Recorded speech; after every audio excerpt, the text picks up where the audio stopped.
larger or more needs. So here's the eligibility. This is probably what y'all have been waiting on.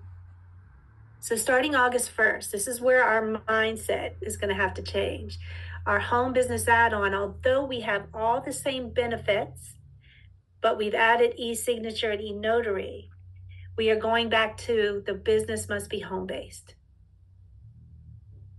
This is the best way that we can serve our clients. It's what was best and what was extremely rated high in terms of our surveys.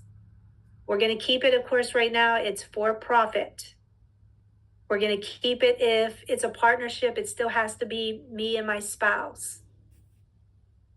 Now, we are changing it back to where we cannot have any employees outside of our immediate family. And when I read the contract, I typed this in here for you, family, so you would know exactly what that means. So I can't have any employees outside my immediate family.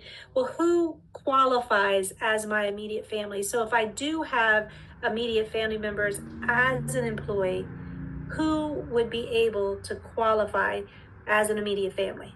So that would mean it would be my children, my stepchildren, my grandchildren, or it could be my parents, my grandparents, or my step-parents. It could be my siblings, right? My brother, sister. It could be my half brother and sister. It could be my step brother and sister.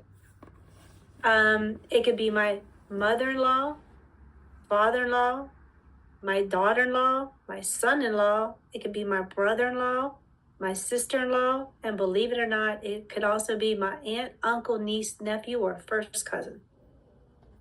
That is what the contract defines as immediate family members. So